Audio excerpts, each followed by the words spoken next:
నెయ్యి, కుత్తి వంకాయ ఇప్పుడు పొల్లించేయాలి. ఇది దొండకాయ ఉల్లిపాయలు.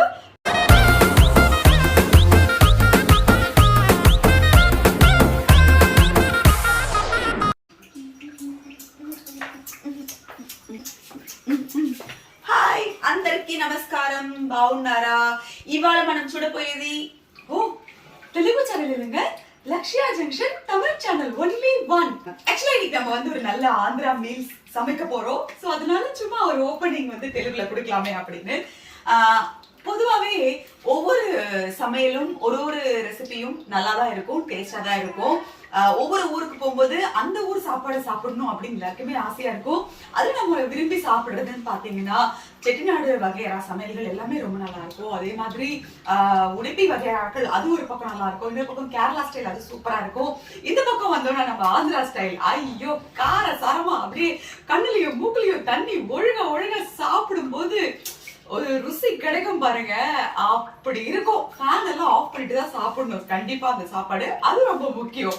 சோ அந்த மாதிரி ஒரு பெர்ஃபெக்ட் ஆந்திரா மீல்ஸ் லஞ்ச் நான் இன்னைக்கு ரெடி பண்ண போறேன். சோ நீங்க ஒரு ஆந்திரா மெஸ்ல இல்ல ஹோட்டல்ல போய் உட்காரும் போது அந்த பிளேட் ஃபுல்லா என்னென்ன கொடுப்பாங்களோ அந்த மாதிரி கொஞ்சம் ரெடி பண்ணலாம்னு நான் நினைச்சிட்டு இருக்கேன். சோ என்ன பண்ணலாம்னா மாடிக்காய் பப்பு, குத்தி வெங்காய மசாலா அண்ட் உள்ளிப்பாயலு, என்ன சொல்வாங்க, கோவக்காய், உள்ளிப்பாயில கோவக்காய், அதாவது வெங்காயம் போட்டு ஒரு கோவக்காய் பொரியல் அண்ட் கத்திரிக்காய் குத்தி வெங்காயங்கிறது வந்து ரொம்ப ஃபேமஸ்.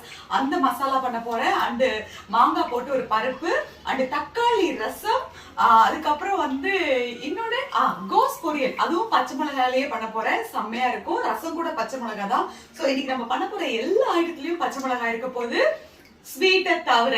அண்ட் ரொம்ப நாளா கேட்டுட்டு இருக்கு இந்த சேப்பக்கிழங்கு புளிக்குழம்பு, அதுவுமே நம்ம அது இந்த புளிப்பும் வந்து ரொம்ப அதிகமாவே இருக்கும் நம்ம சமையல்ல. சோ புளிப்பு காரம் இனிப்புன்னு சும்மா அசத்த போறோம்.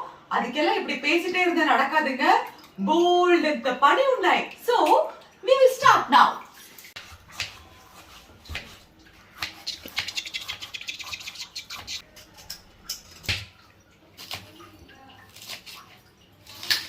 நான் ஒரு டம்ளர் தோரம் பருப்பு எடுத்திருக்கேன். இந்த பருப்பு நல்லா வாஷ் பண்ணியிருக்கேன். ஒரு டம்ளர் அப்படின்னா ஒரு 100 கிராம் அளவு வச்சுக்கோங்க. இதில் ஒரு வெங்காயம் பொடியாக கட் பண்ணி போட்டிருக்கேன். அண்ட் ஒரு பெரிய தக்காளி போடுறேன். ஒரு மாங்காய், இந்த மாதிரி பெருசாகவே போட்டுக்கோங்க. நம்ம நல்லா விசில் வச்சு தான் பண்ண போகிறோம். ஆக்சுவலாக இது வந்து குக்கரில் போடாமல் அப்படியே வேக வச்சு பண்ணால் இன்னும் ரொம்ப டேஸ்ட்டாக இருக்கும். பட் நான் வந்து டைமுக்காக குக்கரில் போடுறேன். 4 பச்சை மிளகாயும் போட்டிருக்கேன். பெருங்காயம் ஒரு சிட்டிகை, மஞ்சத்தூள்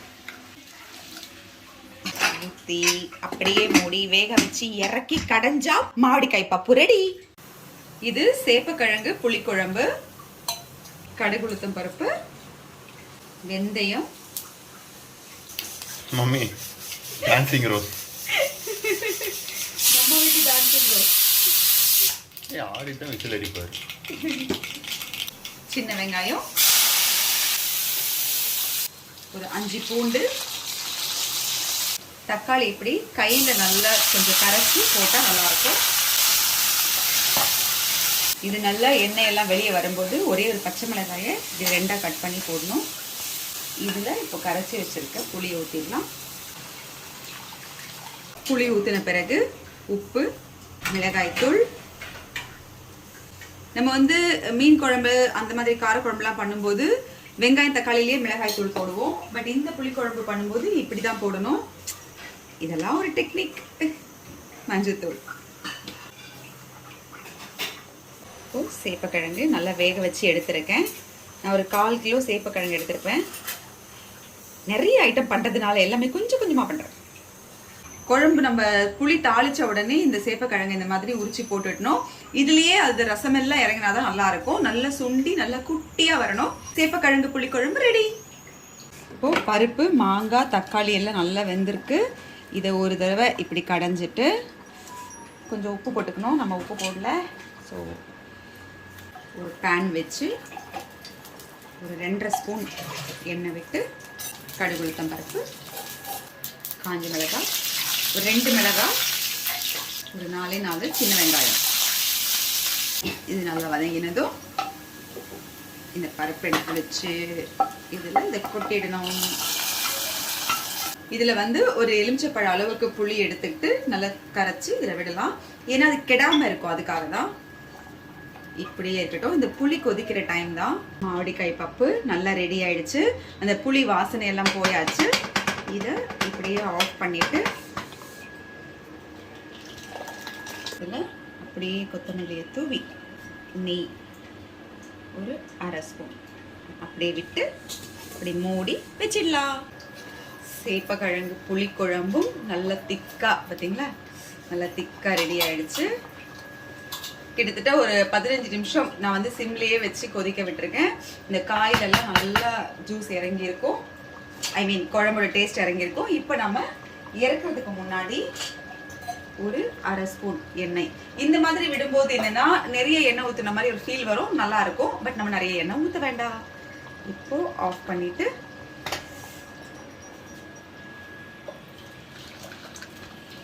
இது குத்தி வெங்காய மசாலா. ஃபர்ஸ்ட் வேர்க்கடலை, எள்ளு ஒரு ஸ்பூன், தனியா, பட்டை, கிராம்பு, ஏலக்காய், காஞ்ச தேங்காய். இது வந்து என்கிட்ட கொப்பரை தேங்காய் மாதிரி நல்லா காஞ்சிருந்தது. நான் அதை மிக்சியில் இந்த மாதிரி ஓட்டி தூளாக்கி வச்சுருக்கேன். இது போட்டால் தான் இதுக்கு டேஸ்ட் நல்லாயிருக்கும். இப்போ இது நல்லா வறுப்பட்டாச்சு. இதை தனியாக எடுத்துப்போம். ஒரு ஸ்பூன் எண்ணெய், மிளகாய் ஒரு 5 மிளகாய் போட்டுக்கலாம். தேங்காய் இருக்கிறதுனால காரம் சரியாக போகும். வெங்காயம், ஒரு வெங்காயம், ஒரு 6 பல் பூண்டு, ஒரு தக்காளி, இதையும் வதக்கிப்போம். இஞ்சி சும்மா ஒரு அரை இன்ச்சு இஞ்சி போதும், நிறைய வேண்டாம். இஞ்சி பூண்டு இதிலேயே போட்டு நல்லா வதக்கி இது இந்த தேங்காய் கலந்த வேர்க்கடலை எல்லாமே சேர்த்து ஒன்று அரைச்சி எடுத்துக்க போகிறோம். பவுடராக எடுத்தாலும் பரவாயில்ல, பேஸ்ட்டாக எடுத்தாலும் பரவாயில்ல, அது வந்து எப்படி இருந்தாலும் மசாலாவாக நமக்கு வேணும், அவ்வளோதான்.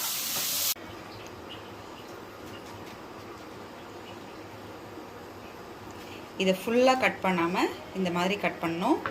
இதில் நம்ம பண்ணி வச்சுருக்கிற அந்த மசாலாவை ஸ்டஃப் பண்ணிக்கணும். நல்லா ஃபுல்லாக உள்ள பண்ணி இப்படி அடிக்கலாம்.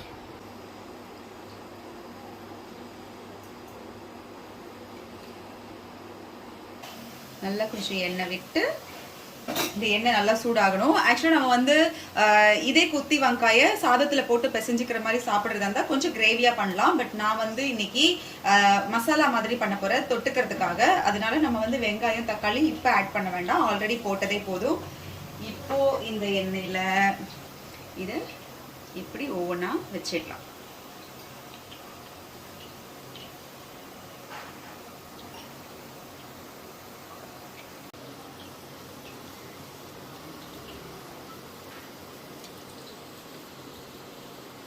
நான் வந்து இந்த மசாலா அரைக்கும் போது அதுலேயே உப்பும் சேர்த்து அரைச்சிட்டேன். ஸோ நம்ம இதுக்கு மேலே இதில் எதுவுமே போட வேண்டாம், இதை அப்படியே மூடி வைப்போம்.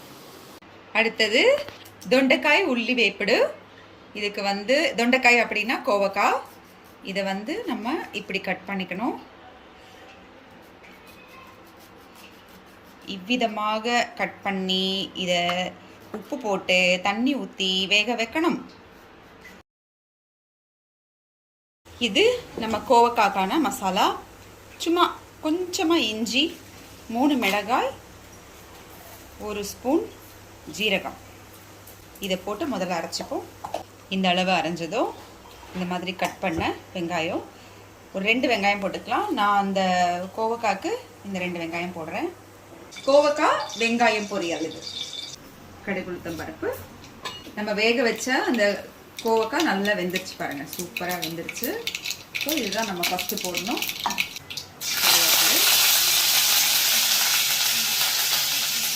ஓகேவா மோகி? கேப்பில் தான் வருது, அமைதியாக இருங்க. கோவக்காய் நம்ம இதில் ஆல்ரெடி உப்பு போட்டு தான் வேக வச்சுருக்கோம், அதனால பயப்பட வேண்டாம். இப்போ இந்த காய் மட்டும் போட்டு கொஞ்சம் நல்லா வதக்கின பிறகு நாம் அரைச்சி வச்சிருக்கிற இந்த மிளகாய், ஜீரகம், வெங்காயம், கொஞ்சமாக இஞ்சி, இந்த மசாலாவை இதில் போடணும். கத்திரிக்காய், வா வா வா வா வா வா, மஞ்சள் நிலவே వంకాయ ఇప్పుడు పొల్లించేయాలి, அதாவது திருப்பி போடணும். எப்படி பார்க்கறதுக்கே சும்மா ஜம்முன்னு இருக்கார்ல. தலை என்ன சும்மாவா வெந்துருச்சு பாருங்க. ஆக்சுவலி இந்த கத்திரிக்காய்ங்கிறதுனால நல்லா சீக்கிரமாவே வெந்துடும். அவ்வளோதான். இப்போ இதுல சும்மா ஒரு நெல்லிக்காய் அளவுக்கு புளி கரைச்சி விட்டா போதும். ஏன்னா அந்த புளிப்பு இருந்தாதான் அது டேஸ்ட் நல்லா இருக்கும். இதை விட்டு அப்படியே மூடி வைப்போம். குத்தி வெங்காய மசாலா ஜம் ஜம்முன்னு ரெடி ஆயிடுச்சு. நம்ம விட்ட எண்ணெய் தான் இப்போ வெளியே வந்திருக்கு. அவ்வளோதான். இதை அப்படியே ஆஃப் பண்ணிட்டு கொஞ்சம் கொத்தமல்லியை தூவி அப்படியே ஆஃப் பண்ணி எடுத்தோன்னா நல்லா ட்ரையாகவே வரும். அவ்வளோதான். இது கோஸ் பொரியல். இதில் நான் கடுகு உளுத்தம் பருப்பு போட போகிறதில்ல, ஜீரகம் தான் போட்டு தாளிக்க போகிறேன். இஞ்சி பூண்டு தட்டி போட்டிருக்கேன். அண்ட் ஒரு சின்ன வெங்காயம், பச்சை மிளகாய், சின்ன பச்சை மிளகாய் ஒன்றே ஒன்று போட்டிருக்கேன். இந்த வெங்காயத்தில் உப்பு போடுங்க.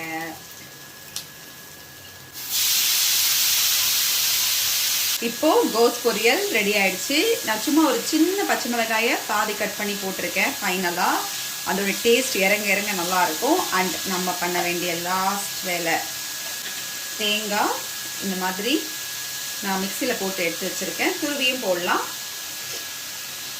இந்த அரைச்ச உடைச்ச கடலை பொடி இதையும் இது மேலே தூவி அப்படியே பெரட்டி இறக்க போகிறோம். இதுதான் இதோட சீக்ரெட், சுவையின் ரகசியம். அவ்வளோதான். கோஸ் பொரியல் ரெடி. இதில் நம்ம வந்து உடைச்ச கடலைலாம் போட்டதுக்கப்புறம் அதில் இருந்து எண்ணெய் தண்ணி எல்லாமே இழுத்துடும். ஒரு மாதிரி ட்ரையாக சூப்பராக வந்துடும். இது நம்ம புளி குழம்போடு வச்சு சாப்பிட்றதுக்கு செம்மையாக இருக்கும். அவ்வளோதான். தக்காளி ரசத்துக்காக தக்காளி கரைக்கிறேன். இது கையிலேயே இப்படி கரைச்சாதான் டேஸ்ட் இருக்கும். இது நல்லா கரைச்சிட்டு ஃபுல் தோலையும் எடுத்துட வேண்டாம், கொஞ்சம் மட்டும் எடுத்தால் போதும். மீதி அப்படியே போட்டு வேக வைக்க போகிறோம். இந்த அளவு மட்டும் நம்ம தோலை எடுத்துடலாம், மற்றது அப்படியே இருக்கட்டும். இதில் நல்லா கட் பண்ண ஒரு 3 பச்சை மிளகாய் நான் இதில் போடுறேன். அப்புறம் உப்பு, மஞ்சத்தூள் இது போட்டு அப்படியே நம்ம மூடி வேக வைப்போம். அந்த தண்ணி நல்லா கொதிக்கட்டும். இந்த பச்சை மிளகாயெல்லாம் நல்லா என்ன சொல்லுவாங்க, நல்லா வேகட்டும். இப்படி தொட்டா வந்து நல்லா வேகணும். அந்த அளவுக்கு. 1 ஸ்பூன் தனியா, ஜீரகம், மிளகு போதும். ஏன்னா நம்ம வந்து பச்சை மிளகாய் போட்டிருக்கோம் ரசத்தில். இப்போ இந்த மிளகு சீரகம் தனியா கூட பச்சை மிளகாய் வச்சு அரைக்க போகிறோம். யூஸ்வலாக ரசத்துக்கு காஞ்ச மிளகாய் வைப்போம். பட் இந்த ரசத்தில் பச்சை மிளகாய் வச்சு பாருங்க, செம்ம டேஸ்டாக இருக்கும். இது கூடயே பூண்டு. இப்போ தக்காளி நல்லா கொதிச்சு வெந்திருக்கும். சூப்பர் பாருங்க. இந்த பச்சை மிளகாலாம் நல்லா வெந்துருச்சுல்ல. அவ்வளோதான். இப்போ இந்த தக்காளி கொதிச்சதுக்கு அப்புறம் இதுல கொஞ்சம் நான் புளி விடுறேன். ஒரு லெமன் அளவுக்கு புளி தான் எடுத்து விட்டுருக்கேன். ஏன்னா தக்காளி சம்டைம்ஸ் இப்பெல்லாம் வந்து புளிப்பாவே இருக்கிறது இல்ல, அந்த ரசம் ஃபீலும் நம்மளுக்கு ஃபுல்லா கிடைக்காது. அதனால கொஞ்சம் புளி ஊத்திக்கலாம். இது ஆப்ஷனல், உங்களுக்கு வேணா போட்டுக்கோங்க, இல்லைன்னா சாய்ஸ்ல விட்டுருங்க. இந்த ரசம் நம்ம நெய்ல தான் தாளிக்க போறோம். ஏன்னா பச்சை மிளகாலாம் நிறைய போட்டிருக்கிறதுனால. கடுகு உளுத்தம் பருப்பு, வெங்காயம், அதுக்கப்புறம் இந்த அரைச்சி வச்சிருக்கிற பச்சை மிளகாய், மிளகு, ஜீரகம், கருவேப்பிலை, மஞ்சத்தூள் போட்டு ஒரு வதக்கி அப்படியே ரசத்தில் கொட்டணும். நம்ம ஏன் இதை முன்னாடி நல்லா கொதிக்க வச்சோம்னா, மிளகு சீரகம் போட்டதுக்கு அப்புறம் ரசத்தை ரொம்ப நேரம் கொதிக்க விடக்கூடாது, அதுக்காக தான். இப்போ லைட்டா பபிள்ஸ் வரும்போது இதை இறக்கிட வேண்டியதுதான். ரசம் ரெடி. பட் கொத்தமல்லி போட்டு இறக்கணும். என்னம்மா துரைச்சிட்டு இருக்கீங்க? அதுக்குள்ள முடிஞ்சிருச்சா? டேய் எங்கடா முடிஞ்சது? இது வரைக்கும் கூட்டு பொரியல், கூட்டுலாம் இல்ல, பொரியல், வறுவல், குழம்பு தான் பண்ணிருக்கோம். இன்னும் ஸ்வீட் மட்டும் பேலன்ஸ் இருக்கு.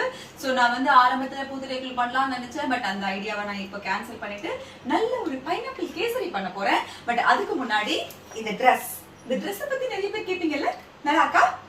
ஆக்சுவலா இது வந்து நான் மீஷோல தான் வாங்கினேன். நல்ல கிராண்டா இருக்கு. வழக்கமா நான் என்னோட யூனிஃபார்ம்ல தான் நான் இருப்பேன் கிச்சன்ல. ஆனா இது நல்லா கிராண்டா இருக்குங்கிறதுக்காகவே நான் போட்டுக்கிட்டேன். இதோட விலையை கேட்டாலும் நீங்க வந்து அவ்வளவுதானா அப்படின்னு சொல்லுவீங்க. அந்த அளவுக்கு ரொம்ப ரொம்ப கம்மி தான். அப்கோர்ஸ் நான் இது மீஷோல தான் வாங்கினேன். இது மட்டும் இல்ல, இந்த மாதிரி குர்த்திஸ் இந்த முறை நான் நிறைய வாங்கியிருக்கேன். அதெல்லாம் பார்க்கலாம்ல? வாங்கல நானும் கொஞ்சம் ரெஸ்ட் எடுத்துட்டு உங்களுக்கு ட்ரெஸ் எல்லாம் ஷோ பண்ணிட்டு அதுக்கப்புறமா வந்து பைனாப்பிள் கேசரி பண்ணலாம். Come on.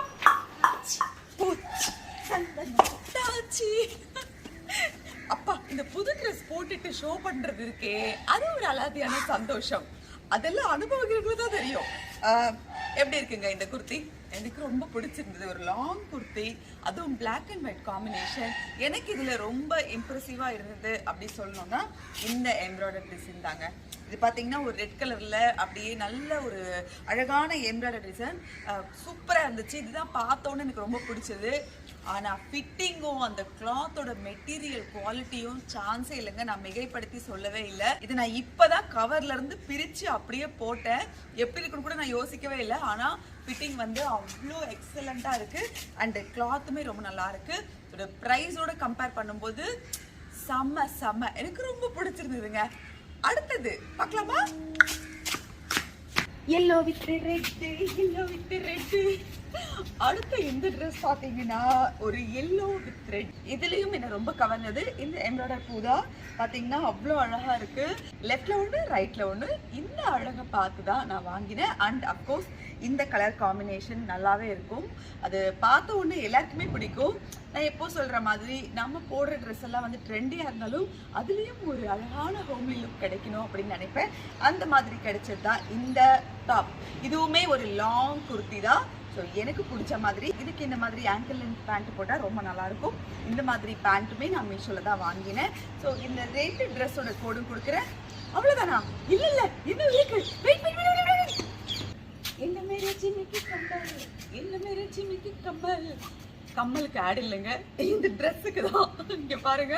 ஆக்சுவலி இது போட்ட உடனே ஒரு கேரளத்து ஸ்டைல் எனக்குள்ள வந்தது. எனக்கு ரொம்ப பிடிச்சிருந்தது. இப்போதாங்க கவரை பிரித்து எடுத்து போட்டுட்டு வரேன். ஃபிட்டிங் பார்த்தீங்களா? அவ்வளோ கரெக்டாக இருக்குது. தச்சு போட்டு தச்சதா அப்படின்னு சொல்ல முடியல. நான் வந்து எஸ் சைஸ் தான் ஆர்டர் பண்ணியிருக்கேன். இப்போ நான் உங்களுக்கு ஷோ பண்ணுற எல்லா ட்ரெஸ்ஸுமே பார்த்தீங்கன்னா அந்த எஸ் சைஸ் அதுலேயே தான் பண்ணியிருக்கேன். நீங்கள் கரெக்ட் சைஸ் கொடுத்தீங்கன்னா கரெக்டாக வந்துடும், எந்த ஆல்டரும் பண்ண வேண்டாம். பட் இந்த ஆங்கிள் லென்த் பேண்ட்டை பொறுத்த வரைக்கும் எனக்கு கொஞ்சம் லென்த்தாக இருந்தது. நான் அதை வந்து கட் பண்ணியிருக்கேன். அதர்வைஸ் அந்த ஃபிட்டிங் எல்லாம் பேண்ட்டுமே சூப்பராக இருந்தது. இந்த ட்ரெஸ் பாருங்களேன், ரொம்ப கிராண்டுங்க. முக்கியமான இதில் ஒன்று சொல்லணும், இந்த மாதிரி கலர் வாங்கும்போது ஆன்லைனில் கொஞ்சம் பார்த்து வாங்கணும்னு சொல்லுவாங்க. ஏன்னா மோஸ்ட்லி லைனிங் இருக்காது. அப்போ நம்ம இதுக்காக ஒரு ஷிம்மியோ இல்லை உள்ளே வந்து ஸ்லிப்போ போட வேண்டியது இருக்கும். பட் இது அப்படி இல்லைங்க, ஃபுல்லாக லைனிங் கொடுத்துருக்காங்க.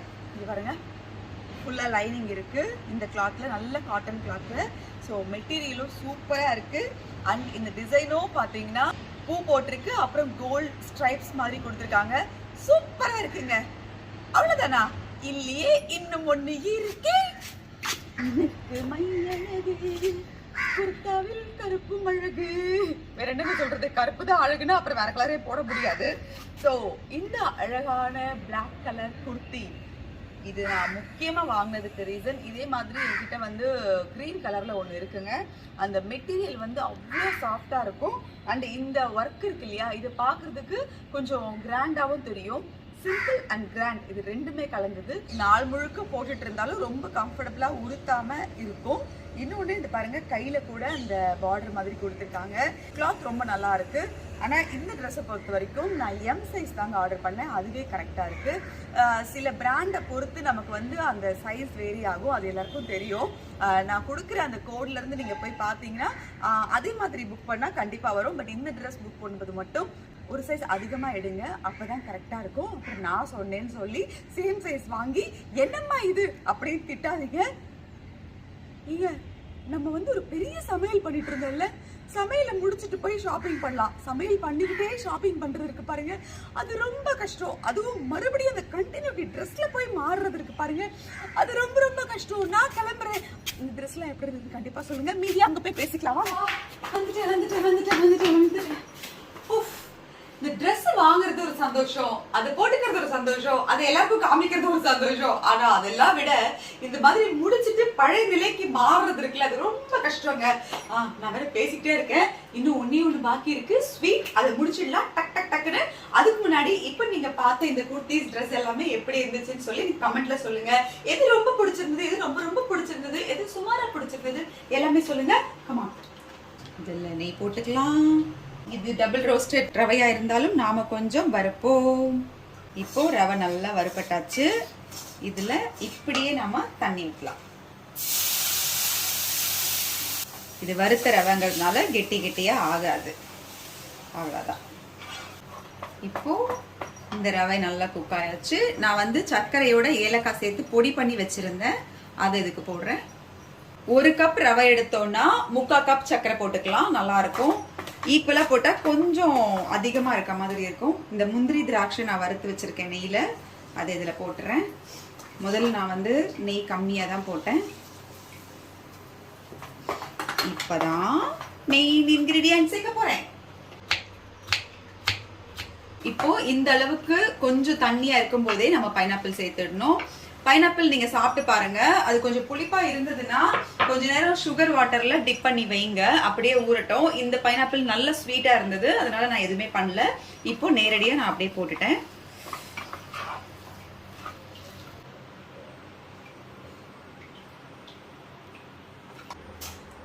எவ்வளவு நேரம் தொடச்சிட்டு இருக்கிறது? இப்பதான் கேட்கணும் சமையல் முடிஞ்சிருச்சான்னு. சமையல் முடிஞ்சிருச்சாமா? ஒரு வழியா முடிஞ்சதுடா. அப்பா, ஒரு நல்ல ஆந்திரா மீல்ஸ் பண்றேன்னு சொல்லி நான் தாங்க வார்த்தை கொடுத்தேன். பெண்டு நிமிர்ந்துடுச்சுன்னு சொல்லணும். அந்த அளவுக்கு எல்லாமே வந்து இவன் ஒருத்த இது வைக்க கூடாது அது வைக்க கூடாதுன்னு இப்படா. ஓகே, எதுவுங்க எனக்கு வந்த வரைக்கும் பண்ணிட்டேன். ஆக்சுவலா பாத்தீங்கன்னா எனக்கு நார்மலாவே ஷூட்டிங்ல சாப்பிடும் போதே வந்து நிறைய வெரைட்டிஸ் இருக்குமா, அதனால நான் வீட்டுல சமைக்க வந்தாலே குறைஞ்சது ஒரு 3 பதார்த்தமாவது செஞ்சிடுவேன். அண்ட் 2 குழம்பு, ஒரு ரசம் இப்படி எல்லாம் பண்ணுறதுனால எங்க அம்மா கத்திக்கிட்டே இருப்பாங்க, இதுக்கு இவ்வளவு பண்ற அப்படின்னு. அது பழகி போச்சு. சோ இன்னைக்கும் நான் சமைக்க ஆரம்பிச்சோன்னா மோகன் கத்திக்கிட்டே இருக்காங்க, ஏன் இவ்வளவு பண்றீங்க இவ்வளவு பண்றீங்கன்னு. ஒண்ணும் இல்லைங்க, ஒரு 3 பொரியல் பண்ணிருக்கேன், 2 வகையான குழம்பு பண்ணிருக்கேன், ஒரு ரசம் பண்ணிருக்கேன், ஒரு ஸ்வீட் பண்ணிருக்கேன், அவ்வளவுதான். இது ஒன்றும் பெருசா எனக்கு தெரியல. சோ ரொம்ப ஜாலியா தான் இருந்தது. என்னென்ன பண்ணிருக்கோம்னு ஃபைனலா பாத்துக்கலாமா? பாங்க. இது தக்காளி ரசம், இது மாடிக்காய் பப்பு, அதாவது மாங்காய் பருப்பு, இது குத்தி வெங்காய அந்த வேர்க்கடலை எல்லாம் போட்டு பண்ண கத்திரிக்காய் மசாலா, இது சேப்பக்கிழங்கு புளிக்குழம்பு, இது தொண்டைக்காய் உள்ளிப்பாயில் வேப்புடு, அதாவது நம்ம கோவக்காய் வெங்காயம் போட்ட ஒரு பொரியல் மாதிரி பண்ணியிருக்கேன். அண்ட் இது ஒடிச்சக்கடலை போட்ட கோஸ் பொரியல், செம்மையா இருக்கும். அண்ட் ஃபைனலி இது என்னதுடா, பைனாப்பிள் கேசரி.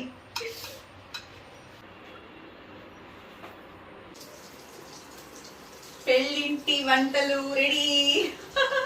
ஒரு கல்யாண வீட்டு சாப்பாடு மாதிரி தாங்க இருக்கு இது. ஆக்சுவலா பார்க்க போனா அவ்வளோ நல்லா இருக்கு பாக்குறதுக்கே. இதுல வந்து 2 ஐட்டம் மிஸ்ஸிங். ஒண்ணு வந்து பருப்பு பொடி, இன்னொன்னு வத்தல். ரெண்டுமே ரெடியா தான் இருக்கு, வேணா அதையும் வச்சிடுவேன். இதுல வந்து ஒரு டிராப் நெய் போட்டுட்டு இது அப்படி அப்படியே கொஞ்சம் கொஞ்சமா போட்டு பிசித்தி சாப்பிட வேண்டியதுதா. ஓகேங்க, இன்னைக்கு நீங்க பார்த்த இந்த ரெசிபிஸ் எல்லாம் எப்படி இருந்துச்சுன்னு எனக்கு சொல்லுங்க. இதுல உங்களுக்கு எது ரொம்ப பிடிச்சிருந்ததுன்னு சொல்லுங்க. முக்கியமா மீஷோல இருந்து நீங்க பார்த்த இந்த குர்த்திஸ் கலெக்ஷன்ஸ் அதுவும் எப்படி இருந்துச்சுன்னு எனக்கு கமெண்ட்ல சொல்லுங்க. நீங்க பார்த்த இந்த ட்ரெஸ்ஸஸ் உடைய கோட் எல்லாமே நான் உங்களுக்கு டிஸ்கிரிப்ஷன்ல கொடுக்குறேன், அதை பார்த்து நீங்க வாங்கிக்கலாம் உங்களுக்கு பிடிச்சிருந்ததுன்னா. இன்னைக்கு நீங்க பார்த்த இந்த வெஜ் ரெசிபி முக்கியமா இத பத்தி உங்களுடைய கமெண்ட்ஸ் எல்லாமே எனக்கு கொடுங்க. மீண்டும் இதே மாதிரி ஒரு நல்ல இன்ட்ரெஸ்டிங்கான இன்ஃபர்மேட்டிவான vlogல உங்க எல்லாரையும் சந்திக்கிறேன். அது வரைக்கும் லக்ஷ்யா ஜங்ஷன் பாருங்க, லைக் பண்ணுங்க, ஷேர் பண்ணுங்க, கமெண்ட் பண்ணுங்க, அப்படியே கொஞ்சம் நல்லா சப்ஸ்கிரைப் பண்ணிவிட்டு பெல் ஐகானையும் அமுக்கிடுங்க. மீண்டும் சந்திப்போம். அது வரைக்கும் பாய்.